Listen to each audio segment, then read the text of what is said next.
This is Rabbi Sachs. Welcome to the Chai Academy, being broadcast live from the Chai Center.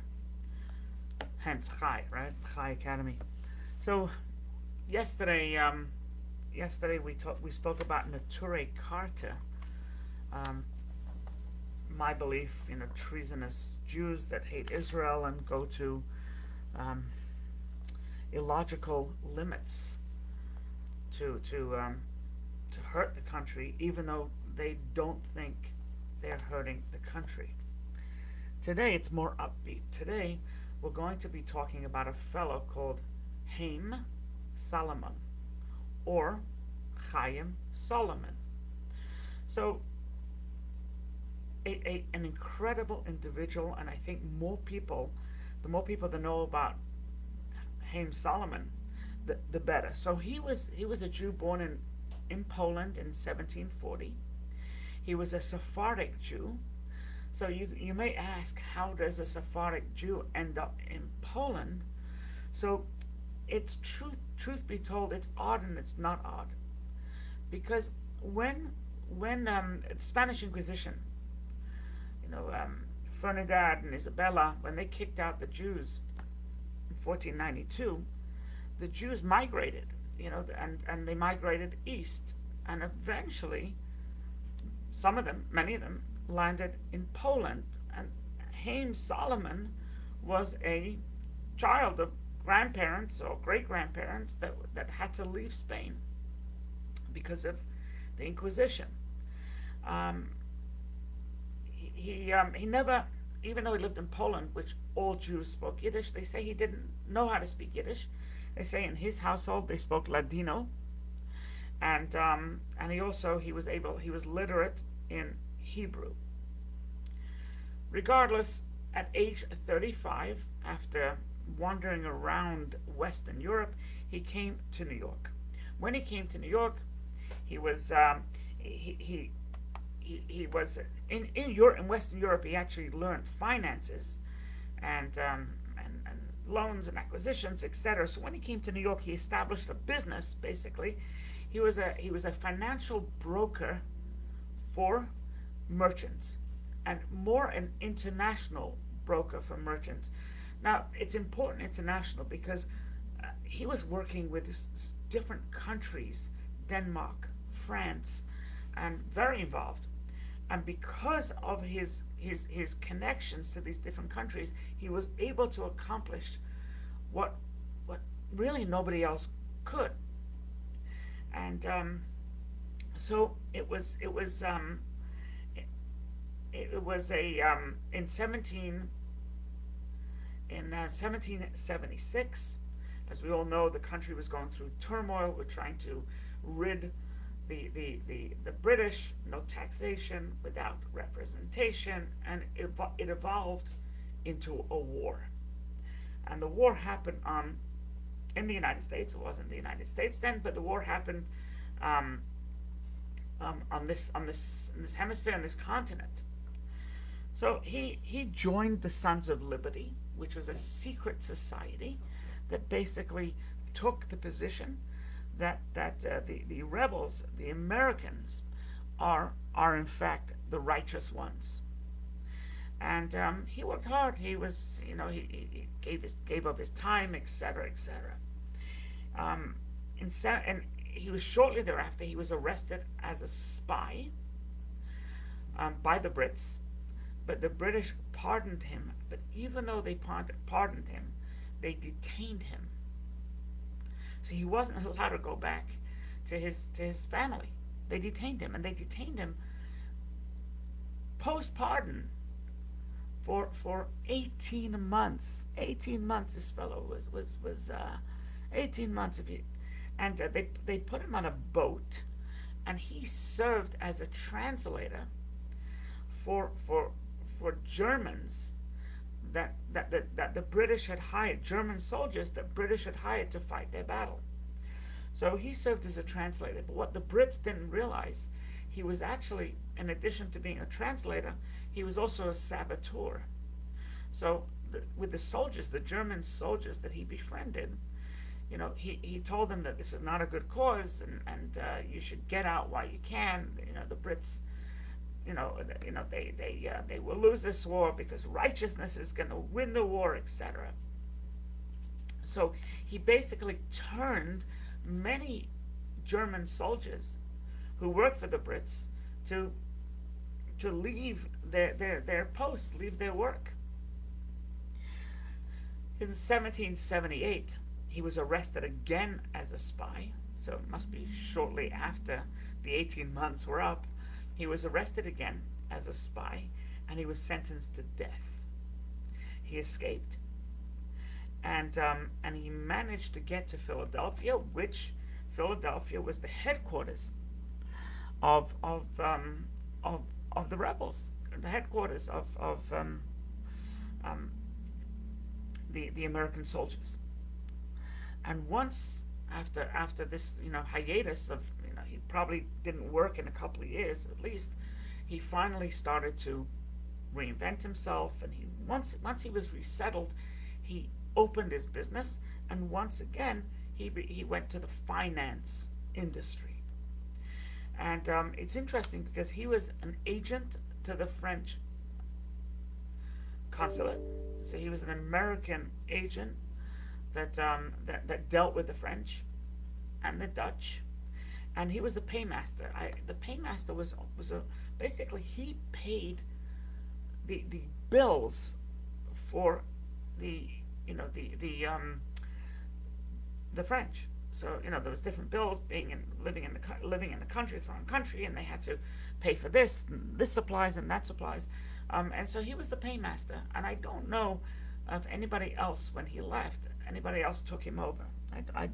If I recall that this was only one person ever held this job. So they say from the years 1781 to 1784, in those few years, through his charisma, through his connections, through his business acumen, and through just basic, simple fundraising and generosity, he raised $650,000 between 1781 and 1784, which is equal to about $10 billion today.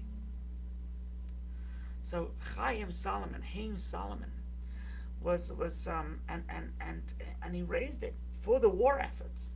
He raised it for George Washington, and actually George Washington and him, because he was such a powerful individual, and because he was really a lifesaver for for George Washington and the army.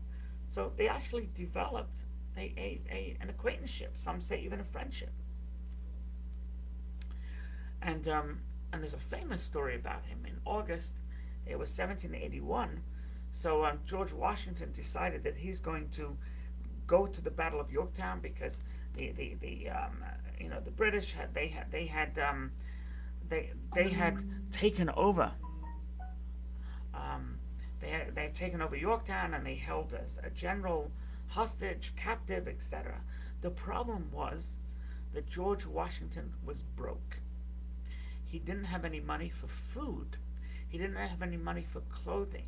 He didn't have any money for munition, for anything. He was broke. And when they told him that you can't go to war, you will not be able to fight the Battle of Yorktown unless you have money, his response says, "Go bring me Chayim Salomon." So they brought Chayim Salomon, and he broke it. He broke it with the Dutch and the French, and he was able to get war aid, and he was able to raise that $20,000. And if you know a little bit of history, this Battle of Yorktown was pivotal, because when they won this war of Battle of Yorktown, it basically was downhill from there in terms of ease. So this was a major battle. I think George Washington, where was he? He came from the Hudson Heights, and and you can read the rest of the story, but it was a battle that they won, and George Washington was supported personally. His war was supported personally by Chayim Salomon. Now, he in addition to giving Washington this 20,000 K, he also personally supported those members of Congress, or the signers of the Declaration, James Madison, for example, James Wilson, as another example. So when they were away from home and they lived in Philadelphia, he paid their hotel bill, he paid their lodging and their food and other needs that they had. He personally paid for them personally. He also history has shown that he supported many unsung heroes, people we don't know of. So they tell a story of a doctor that fought in the war. He was a medic. And he came back to Philadelphia, and he was already in his 60s. And he paid for a new office and a new practice. And he helped this doctor, who actually came back broke and penniless. He helped him restart his business. And others. I mean, aside helped. He there was some loans that he gave that he didn't even get back. He didn't even request it back. There were other loans he gave which was way below market rates. So he was just this force. He was a hero, and he was Jewish. He was a member of Congregation Mikveh Israel in Philadelphia. And they say actually in 1782 he gave the largest donation to the Capitol campaign for them to build their building in Philadelphia. In 1783 he did something incredible, is that because he was connected politically, he was able to get rid of, the country had a law that if you wanted to be a member of public office, you had to take an oath of religion. I hereby pledge my allegiance to Christianity. So a Jew couldn't actually have a public position. The law wasn't written for Jews, by the way. The law was written for the Quakers. And they had to, it was a very precise law about, what your pledge is, what your oath is. And he was able to get rid of that law. And he said that no matter what religion you are, you should still be able to serve public office. So he actually got rid of it. Now here comes the sad part of the story. In 1785, at the age of 44, he died suddenly. A young man. Not only did he die suddenly, he died a pauper, because the war aid, that the hundreds of thousands of hundreds of thousands of dollars that he brokered when the war was over was only worth 10%. So all the business that he did brought back, and loans, etc., brought back very little money. And he actually died a pauper. So he was a man that the largest donation to congregations, Mikveh Israel, right, supported James Madison, George Washington, James Wilson, and others. And at the end of his life, he really had no support. So much so that he was buried in an unmarked grave. And it was probably, I don't know why, it was probably due to non-payment. Unmarked grave in I guess the pauper section of Mikveh Israel. that's kind of doesn't seem like seems a little ungrateful, but and it actually was unmarked until his grandson.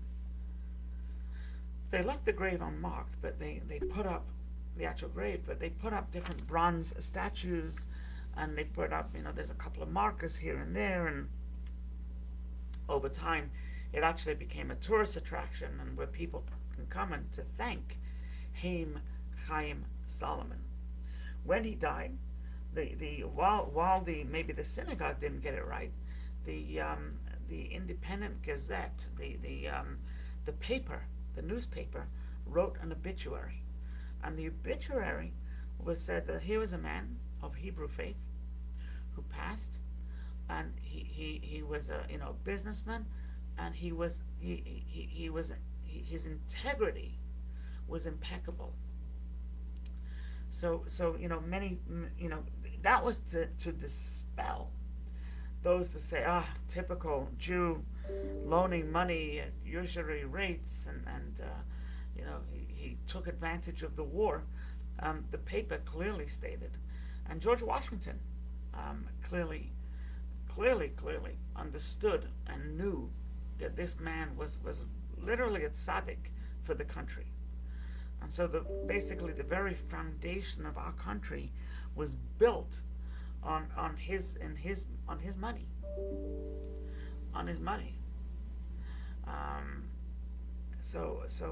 Just incredible.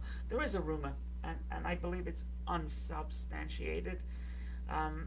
They say that on the dollar bill there are 13 stars that form a Magen David, form a star. So they say, the rumor is that when George Washington asked him, Chayim,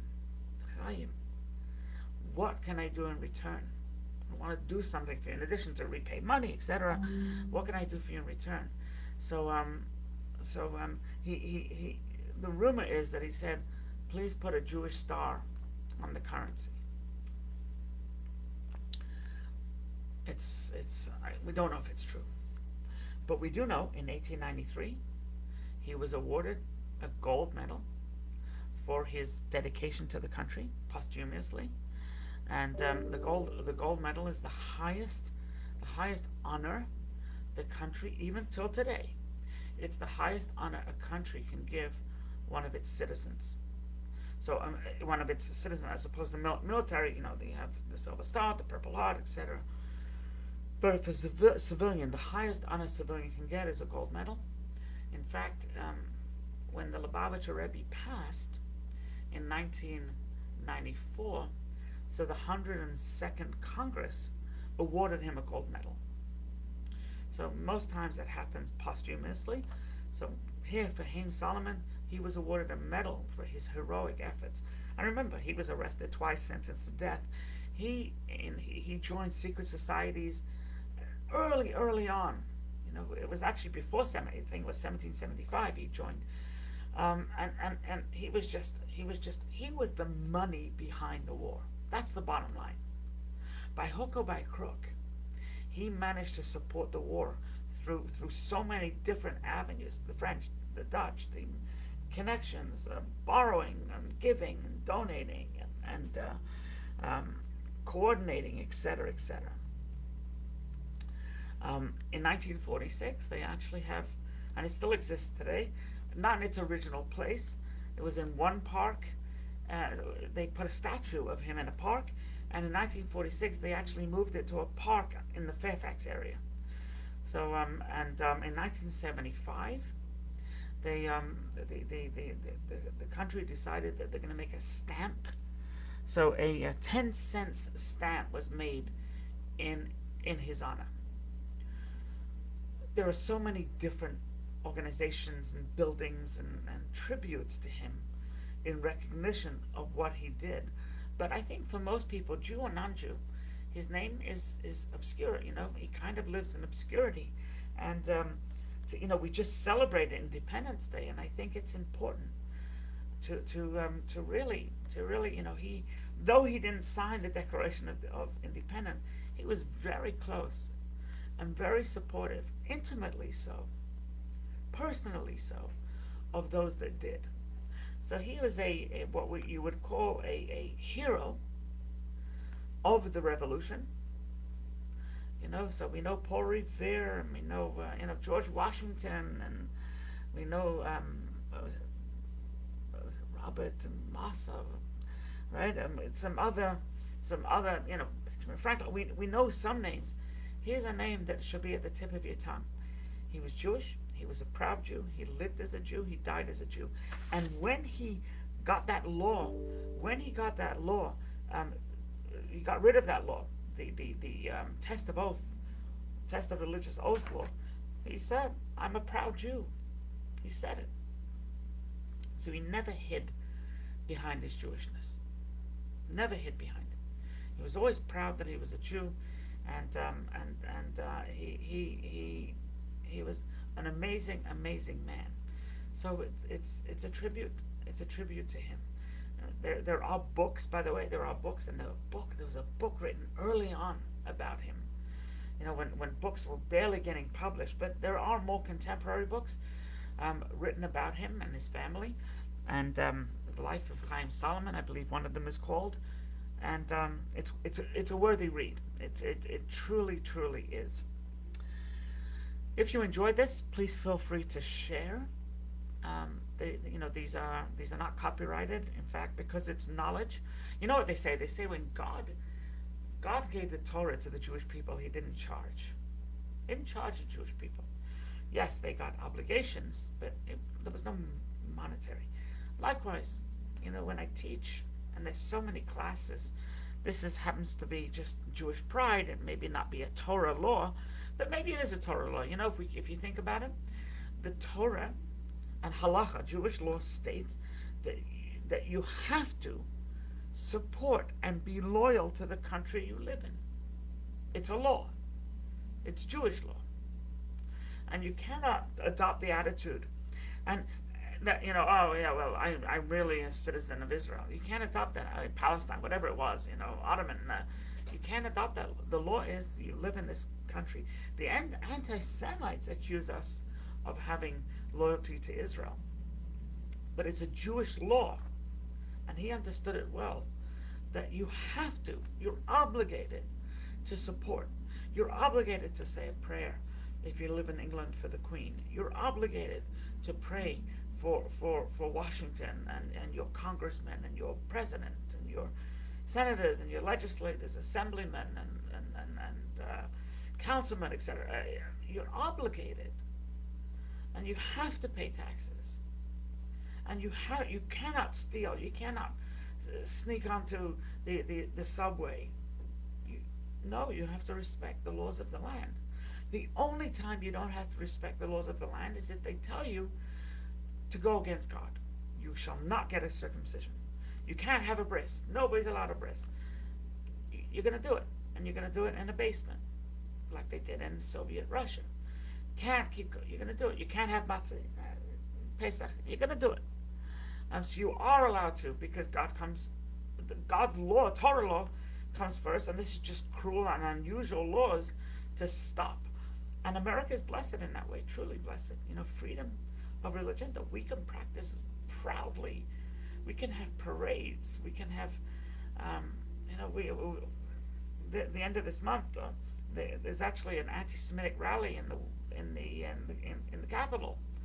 We're allowed to stand up for our rights. It's a blessed country. It truly is. You couldn't do this in a Muslim country.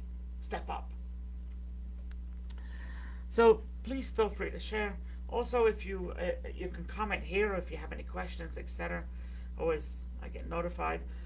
If you'd like to see more classes, you can look at thechaycenter.com/academy, or you can also find the Chai Academy on YouTube. God bless. Have a great day, and I'll see you shortly. Be well.